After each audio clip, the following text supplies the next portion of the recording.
இஸ்ரேலுடைய இராணுவம் தொடர்பான கதைகள் எல்லாமே புனையப்பட்டவைகளாகத்தான் இருக்கிறது. நிஜ உலகில் ஜெயிக்க முடியாததாக மாறி இருக்கிறது. விடுதலை அமைப்பை நாங்கள் தோற்கடிக்கவில்லை என்பதை வெளிப்படையாகவே இஸ்ரேலிய பிரதமர் பெஞ்சமின் நெதன்யாகு அக்டோபர் 7, 2025 அன்று 2 ஆண்டுகள் யுத்தத்தின் முடிவிலே மிக பகிரங்கமாக ஒப்புக்கொண்டிருக்கிறார். இஸ்ரேலுடைய வால்லா நியூஸ் ஏஜென்சியினுடைய தகவல் பிரகாரம் கடந்த 2024 மாத்திரம் இஸ்ரேல் வெளிநாடுகளில் இருந்து 5000 இளம் பெண்களை இராணுவத்தில் இணைத்திருக்கிறது.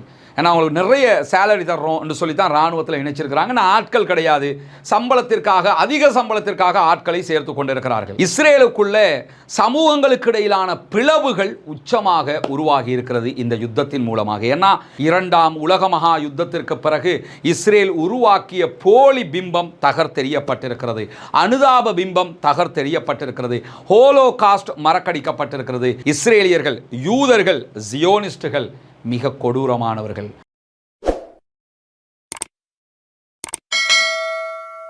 அன்பிற்கினிய சகோதர சகோதரிகளே, நம் அனைவர் மீதும் ஏக இறைவனுடைய அமைதியும் கருணையும் உண்டாகட்டுமாக என்கிற பிரார்த்தனைகளோடு காசா மீதான இஸ்ரேலிய ஆக்கிரமிப்பு இராணுவத்தினுடைய 2 ஆண்டு யுத்தத்தில் என்ன நடந்தது, இதிலே பாலஸ்தீனம் எப்படி வெற்றி பெற்றிருக்கிறது, பாலஸ்தீன அப்பாவிகள் தொடர்பான செய்திகள் எப்படி சர்வதேசத்தை நெருங்கி இருக்கிறது, சர்வதேச மக்களை திரும்பி பார்க்க வைத்திருக்கிறது என்பதையும், இஸ்ரேலிய ஆக்கிரமிப்பு இராணுவமும் அரசாங்கமும் எப்படியான தோல்விகளை எல்லாம் சந்தித்திருக்கிறார்கள் என்பதையும் நம்முடைய முதல் பாக வீடியோவில் பார்த்துருக்கிறோம். அதனுடைய 2வது பாகமாகத்தான் இந்த வீடியோ வெளியிடப்படுகிறது. எனவே அந்த தொடரை பார்க்காதவங்க இப்பொழுது நம்முடைய யூடியூப் தளத்தில் பார்த்துருங்க. அதை பார்த்தீங்கன்னா தான் அதனுடைய தொடர் இது உங்களுக்கு இன்னும் விவரமாக புரிந்து கொள்வதற்கான வாய்ப்பாக அமையும்.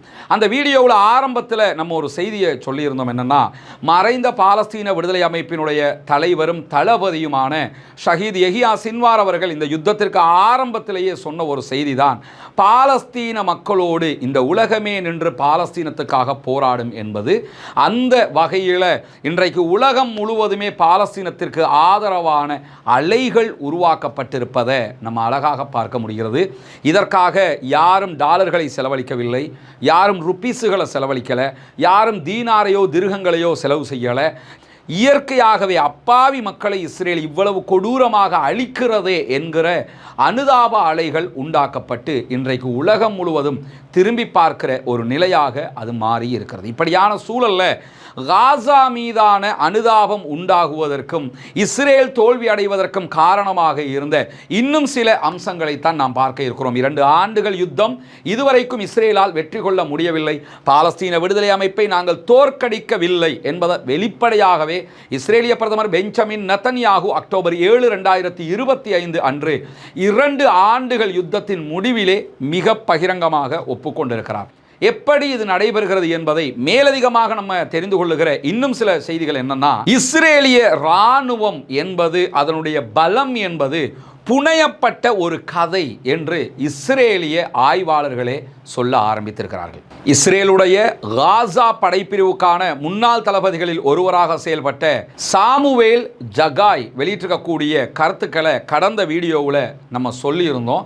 அவர் தன்னுடைய கருத்துக்களில் தொடர்ச்சியாக சொல்லும்போது தான் சொல்கிறார், இஸ்ரேல் என்பது ஒரு புனையப்பட்ட கதைகளுடைய தொகுப்பாக மாறி நிற்கிறது. குறிப்பாக இஸ்ரேலுடைய இராணுவம் தொடர்பான கதைகள் எல்லாமே புனையப்பட்டவைகளாகத்தான் இருக்கிறது. நிஜ உலகில் ஜெயிக்க முடியாததாக மாறி இருக்கிறது. ஏன்னா 2 ஆண்டுகள் யுத்தத்திற்கு பிறகும் பாலஸ்தீன விடுதலை அமைப்பு காசாவுக்குள்ளே ஆழமாக வேரூன்றி நிற்கிறது. மிக தைரியமான பிடிப்போடு நிற்கிறது. மீண்டும் எத்தனை ஆண்டுகளும் நாங்கள் சண்டையிடுவதற்கு தயார் என்று வெளிப்படையாக சொல்லுகிற அளவுக்கு அவர்களுடைய பலத்தை அவர்கள் தக்க வைத்துக் கொண்டிருக்கிறார்கள் என்று சொன்னால், இஸ்ரேலிய இராணுவம் தோல்வியா இல்லையா என்பதுதான் இஸ்ரேலுடைய காசா படைப்பிரிவினுடைய தளபதியாக இருக்கக்கூடிய சாமுவேல் ஜகாய் அவர்களுடைய கருத்தாக இருக்கிறது. இஸ்ரேலிய வரலாற்றில் மிக நீளமான யுத்தமாக மாறியது இந்த யுத்தம் தான். 1948களுக்கு முதல்ல இருந்தே இஸ்ரேல் பாலஸ்தீனம் மீது தாக்குதல்களை நடத்துகிறது, அப்பாவிகளை கொன்றொழிக்கிறது. ஆனால் எந்த யுத்தமும் 2 ஆண்டுகள் என்று இவ்வளவு நீண்ட காலம் நீடித்தது கிடையாது. எல்லாம் 1 மாதம் 2 மாதம் 3 மாதத்தோட முடிகிற யுத்தங்களாக மாறியிருந்த நிலையில் இன்றைக்கு 2 ஆண்டுகளை தாண்டியும் யுத்தம் நிற்கவில்லை. 3 யுத்த நிறுத்த பேச்சுவார்த்தைகள் தோல்வியில் தான் முடிந்திருக்கிறது. இப்பொழுதும் பேச்சுவார்த்தைகள் தொடர்ந்து கொண்டிருக்கக்கூடிய சூழல்ல இஸ்ரேலிய ராணுவம் நிறைய அற்புதங்களை செய்யக்கூடிய ராணுவம் என்கிற பெயர் எடுத்திருந்தது சர்வதேச மட்டத்தில். ஏன்னா இஸ்ரேலிய வரலாற்றில் நிறைய சாகசங்களை அவங்க செஞ்சு காட்டிட்டாங்க.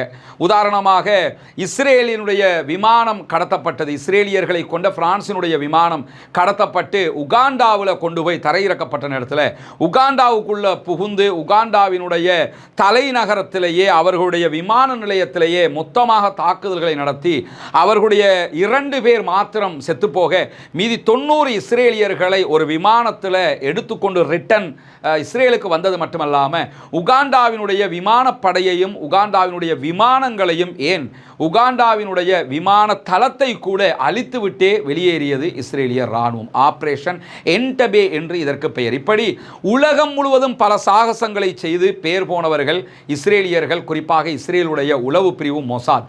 அந்த மொசாதாலேயே இவற்றை தடுக்க முடியாத அளவுக்கு ஆச்சரியங்கள் பல, அற்புதங்கள் பல செய்யக்கூடிய இஸ்ரேலிய ராணுவம் இந்த யுத்தத்திலே தோற்று போயிருக்கிறது என்கிறார் சாமுவேல் ஜகாய். உலகின் மிக ஒழுக்கமான ராணுவம், ரொம்ப டீசென்டான டிசிப்ளினான ராணுவம் என்று பெயரெடுத்தவர்கள் கொலைகாரர்கள், கொடுமைக்காரர்கள், அழிவுகளை ஏற்படுத்தக்கூடியவர்கள், இன அழிப்பு செய்கிறவர்கள் என்கிற பெயரை சுமந்திருக்கிறோம். அதை தாண்டி இஸ்ரேலுக்கு ஆள் பற்றாக்குறை இருக்கிறது. இஸ்ரேல் போர்சஸுக்கு ஆள் பற்றாக்குறை உச்சமாக இருக்கிறது. இராணுவ பற்றாக்குறை உச்சமாக இருக்கிறது. தளபதிகளுடைய பற்றாக்குறை உச்சமாக இருக்கிறது. எனவே நம்ம அற்புதங்களை செய்கிற இராணுவம் என்கிற கட்டமைப்பை இந்த யுத்தத்திலே மொத்தமாக இழந்திருக்கிறோம். இது காசாவுக்கான வெற்றி, இஸ்ரேலுக்கான தோல்வி என்கிறார் சாமுவேல் ஜகாய் என்கிற காசாவுக்கான இஸ்ரேலுடைய இராணுவத்தின் முன்னாள் தளபதி. இஸ்ரேலிய இராணுவம் இந்த யுத்தத்தில் எத்தனை பேரை நாங்கள் இழந்திருக்கிறோம் அப்படிங்கிறதுக்கு நிறைய புள்ளி விவரங்களை வெளியிட்டு கொண்டே இருக்கிறார்கள். ஒவ்வொரு புள்ளி விவரங்களும் ஒன்றுக்கொன்று முரண்பட்டதாக இருக்கும். ஏன்னா இத்தனை நாட்களாக அவங்க சொல்லி வந்தது என்னன்னா, காசாவில் நாங்கள் இதுவரைக்கும் 40,000க்கு மேற்பட்ட பாலஸ்தீன போர்சஸை அழிச்சிருக்கிறோம் என்று சொன்னாங்க. ஆனால் உண்மையாகவே அவர்கள் வெளியிட்டிருக்கக்கூடிய தரவுகள் தற்போது வெளியாகி இருக்கிறது. அந்த தரவுகள் பிரகாரம் வெறுமனே 8,200 பாலஸ்தீன போர்சஸை தான் நாங்கள் அழிச்சிருக்கிறோம் அப்படின்னு சொல்லி ஒப்புக்கொண்டிருக்கிறது இஸ்ரேலிய ஆக்கிரமிப்பு இராணுவம். அப்படியானால் 40,000 பேரை கொன்றதாக சொன்னது பொய். 8,000 பேரை கொன்றதாக வைத்துக்கொண்டு ஏன் 40 என்று அதை மிகைப்படுத்த வேண்டும்? உண்மையிலேயே இந்த 8,000ம் உண்மையா என்கிற கேள்விகளும் இருக்கிறது. இதே நேரத்தில் இஸ்ரேலிய ஆக்கிரமிப்பு இராணுவத்தில் எத்தனை பேர் செத்திருக்கிறாங்க என்கிற அறிவிப்புகளை பொறுத்தவரையில் அவ்வப்போது பல அறிவிப்புகள் வெளியாகியது. 13,000, 20,000, 24,000 என்றெல்லாம் அறிவிப்புகள் அதிகரித்து கொண்டே வந்த நிலையில் கடந்த 2 நாட்களுக்கு முன்பதாக இஸ்ரேல் வெளியிட்டிருக்கக்கூடிய அறிவிப்பு ரொம்ப ரொம்ப ஒரு சில்லி அறிவிப்பாக இருக்கிறது, நகைச்சுவையான அறிவிப்பாக இருக்கிறது. 1,115 பேர் மாத்திரமே 2 ஆண்டுகள் யுத்தத்தில் இஸ்ரேலுடைய போர்சஸில் கொல்லப்பட்டிருக்கிறார்கள் என்கிற தரவு தான் அது. ரொம்ப ஜோக்கான தரவா இல்லையா? 2 ஆண்டுகளில் 1,115 பேர் மாத்திரமே கொல்லப்பட்டிருக்கிறார்கள் என்று தாங்கள் இதற்கு முன்பதாக வெளியிட்ட அத்தனை அறிவிப்புகளையும் பொய்ப்பித்து இந்த அறிவிப்பை வெளியிட்டிருக்கிறார்கள். இதே நேரத்தில் இஸ்ரேலுடைய பாதுகாப்பு அமைச்சின் மறுவாழ்வுத்துறை கடந்த 2 மாதங்களுக்கு முன்பதாக ஒரு அறிவிப்பை வெளியிட்டிருந்தது. அந்த அறிவிப்பில் சில முக்கியமான ஆவண தகவல்கள் இருந்தது. அந்த ஆவண தகவல்களின் பிரகாரம் இஸ்ரேலுடைய பாதுகாப்பு அமைச்சின் மறுவாழ்வுத்துறை இதுவரைக்கும் 80,000 இஸ்ரேலிய ஆக்கிரமிப்பு இராணுவத்தினருக்கு மறுவாழ்வுக்கான வழிவகைகளை செய்திருக்கிறது. அவர்களுக்கான ட்ரீட்மெண்ட்டை பண்ணி இருக்கிறோம் ஹாஸ்பிட்டலில் வச்சு அப்படின்னு சொல்லி அறிவிச்சிருக்கிறாங்க. இது கூட உண்மையான தரவா என்கிற கேள்வி இருக்கிறது. ஏன்னா 80,000 அவங்களே சொல்றாங்கன்னா கண்டிப்பாக இது குறைந்தது ஒரு 2 லட்சத்தை எட்டும் என்பதுதான் ஆய்வாளர்களுடைய பார்வையாக இருக்கு. ஏன்னா எதையுமே பொய்யாக சொல்வதில் வல்லவர்களாக இஸ்ரேலும் இஸ்ரேலிய போர்சஸும் இருக்கிறார்கள். ஆனாலும் அவர்களே 80,000 பேர் என்று வெளியிட்டிருக்கக்கூடியதை நம்ம பார்க்க முடியும். 80,000 பேர் இந்த யுத்தத்திலே படுகாயம் அடைந்திருக்கிறார்கள், மருத்துவமனைகளில் அனுமதிக்கப்பட்டிருக்கிறார்கள் என்று சொன்னால் இஸ்ரேலுடைய போர்சஸ் தோல்வி அடைந்ததா இல்லையா? ஏன்னா காசாவினுடைய போர்சஸில் 8,400 பேரை மட்டும்தான் நாங்கள் அழிச்சிருக்கிறோம் என்று சொல்கிறாங்க. தங்களுடைய இராணுவத்தில் 80,000 பேர் படுகாயம் அடைந்திருக்கிறார்கள் என்று சொல்லுகிறார்கள். அப்படி என்றால் யார் இதிலே ஜெயித்தார்கள், யாருக்கு இதிலே லாபம் வந்தது என்கிற கேள்விகள் எழாமல் இல்லை. அதில் அதிலும் இந்த 80,000 பேர்ல 26,000 பேர் மனநல கோளாறுகளுக்கு உள்ளாகி இருக்கிறார்கள். பைத்தியம் முடிச்சு சுத்துறாங்கன்னு அர்த்தம். உளவியல் ரீதியாக பாதிக்கப்பட்டிருக்கு. அதுக்கு காரணம் என்னன்னு கேட்டா, காசாவில் யுத்தம் பண்ணிக்கிட்டு இருக்கும்போது எப்ப நம்ம மேல அட்டாக் வரும்ங்கிறத இஸ்ரேல் போர்சஸால உறுதியாக கணிக்க முடியாது. நினைத்த நேரங்களில் எல்லாம் அட்டாக்குகள் நடைபெற்று கொண்டிருக்கக்கூடிய சூழல்ல யாரை பார்த்தாலும் அவன் பலஸ்டைன் போர்சஸா இருக்குமோ, இவன் பலஸ்டைன் போர்சஸா இருக்குமோ என்கிற அச்சம் அவர்களுக்கு உளவியல் தாக்கத்தை உண்டாக்கி தற்போது மனநோயாளிகளாக பித்து பிடித்தவர்களாக அவர்களை மாற்றி அமைத்திருக்கிறது. இதை தாண்டி ஃப்ரெண்ட்ஷிப் அட்டாக் என்கிற பெயர்ல நூற்றுக்கணக்கானவர்கள் காசாவிலே இஸ்ரேலுடைய போர்சஸ்ல கொல்லப்பட்டிருக்கிறார்கள் என்கிற செய்திகளும் வெளியாகி இருக்குது. ஃப்ரெண்ட்ஷிப் அட்டாக் என்று சொன்னா அதை தமிழ்ல மொழிபெயர்த்தோம்னா ரொம்ப நகைப்பாக இருக்கும். அது ஒரு ராணுவ கோட்வேர்டாகத்தான் சொல்லுவாங்க. நட்பு ரீதியிலான தாக்குதல் என்று ஒன்று இருக்குதா, வா மச்சான் நான் நீ அடிச்சுக்கிடுவோம், இந்த மாதிரி கிடையாதுல்ல. ஃப்ரெண்ட்ஷிப் அட்டாக் எதுக்கு சொல்லுவாங்கன்னா, உள்ளுக்குள்ளே இருக்கிற ஃபோர்ஸஸை, இஸ்ரேலுடைய ஃபோர்ஸஸை காசாவினுடைய ஃபோர்ஸஸ் நினச்சிக்கிட்டு ஷூட் பண்ணுறாங்க. நான் மனநோய் உச்சமாக வந்துருச்சுன்னு சொன்னால் இவன் பலஸ்டைன் ஃபோர்ஸஸாக இருக்குமோன்னு சொல்லி அவங்க ஆட்கள் மேலேயே ஷூட் பண்ணுவாங்க. இதிலேயே நூற்றுக்கணக்கானவர்கள் சுட்டுக் கொல்லப்பட்டிருக்கிறார்கள். ஆனால் இப்படியான ஒரு செய்தியை கூட பலஸ்டைன் ஃபோர்ஸஸில் இருந்து நீங்கள் கேள்விப்பட்டிருக்க மாட்டீங்க. இதை தாண்டி இஸ்ரேலுடைய ரிசர்வ் ஃபோர்ஸஸில் 30 தொடக்கம் 40% நாங்கள் யுத்தத்திற்கு வர முடியாது என்று சொல்லி மிக திட்டவட்டமாக அறிவித்திருக்கிறார்கள். எனவே இஸ்ரேலிய இராணுவம் இந்த யுத்தத்திலே பாரிய பின்விளைவுகளையும் பின்னடைவுகளையும் சந்தித்துக் கொண்டே இருக்கிறது. அடுத்ததாக இஸ்ரேலுடைய இராணுவத்தில் இருக்கக்கூடிய மிகப்பெரிய பற்றாக்குறை ஆளணி பற்றாக்குறை. இஸ்ரேல் போர்சஸ்க்கு சண்டை இடுறதுக்கு நாங்கள் வரமாட்டோம் என்று சொல்லி போர்சஸ்ல இருக்கிறவன் பின்வாங்கிறதோட புதிதாக இராணுவத்தில் இணைவதற்கும் பல பேர் பின்வாங்கி கொண்டிருக்கிறார்கள். எனவே போர்சஸ்ல ஆளணி பற்றாக்குறை இருக்கிற நிலையில வெளிநாடுகளிலையும் அவர்களுடைய வேலைகளை செய்வதற்கு ஆட்களை திரட்டி கொண்டிருக்கிறார்கள். குறிப்பாக அமெரிக்காவில் இருக்கிற ஜூவிஸ்க்கு மத்தியில் எங்க ராணுவத்தில் சேருங்க என்று சொல்லி அங்க இருக்கக்கூடிய யூதர்களை அப்ரோச் பண்றாங்க. நிறைய சம்பளம் தர்றோம் என்று சொல்றாங்க. இந்த மாதிரியான நிகழ்வுகளும் அவர்களுக்கு மிக பெரும் பின்னடைவு. ஏன்னா பலஸ்டைன் போர்சஸை பொறுத்தவரையில் அவர்கள் வெளிநாடுகளில் இருந்து யாரையும் இணைத்துக் கொள்வதில்லை. வெளி ஊர்களில் இருந்து, குறிப்பாக காசா பலஸ்டைனை தாண்டி பக்கத்தில் இருக்கிற ஈஜிப்டில் இருக்கக்கூடிய ஒருத்தர் கூட நான் பலஸ்டைன் போர்சஸ்ல சேர்ந்துக்கிறேன் சேர முடியாது. பலஸ்டைனுக்காக நாங்க போராடுவோம், எங்க நாட்டை நாங்க மீட்டெடுத்துக்கிறோம், நீங்க இதுல தலையிட தேவையில்லை என்பது அவர்களுடைய மிக திட்டவட்டமான கொள்கை. அதனால தான் பலஸ்டைன் போர்சஸை பட்டியலில் இணைக்க முடியாமல் இருக்கிறது. ஏன்னா பொதுவாக தீவிர அமைப்புகளை எதை எடுத்துக்கிட்டாலும் வந்தாங்க. எடுத்துக்கிட்டோம்னா எந்த நாட்டில இருந்து எவன் வந்தாலும் நீ வாரியா எங்களோட வா சண்டை போடு என்று சொல்லி இணைத்துக் கொள்வார்கள். இப்படி தீவிரவாத பட்டியலில் இருக்கக்கூடிய யாராக இருந்தாலும் இப்படித்தான் ஆள் சேர்ப்பார்கள், அவர்களுக்கு ஆட்கள் வேண்டும் என்பதற்காக. ஆனால் பலஸ்டைன் மக்களை பொறுத்தவரையில் எங்களுடைய பூமிக்காக நாங்கள் போராடுவது எங்களுக்கு ஷஹீத் என்ற அந்தஸ்தை பெற்று தரும். இது எங்கள் பூமி, நாங்கள் தான் போராட வேண்டும். எனவே எங்கள் பூமிக்காக நீங்கள் பிரார்த்தனை செய்யுங்கள், ஜனநாயக ரீதியாக போராட்டங்கள் ஆர்ப்பாட்டங்களில் ஈடுபடுங்கள்.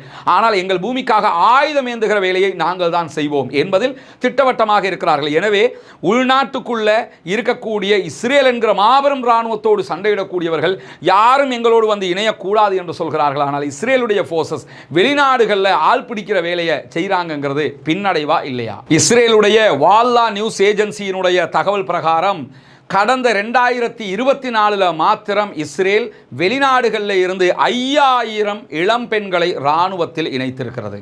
ஏன்னா அவங்களுக்கு நிறைய சேலரி தர்றோம் என்று சொல்லி தான் இராணுவத்தில் இணைச்சிருக்கிறாங்க. ஆட்கள் கிடையாது, சம்பளத்திற்காக, அதிக சம்பளத்திற்காக ஆட்களை சேர்த்து கொண்டிருக்கிறார்கள்.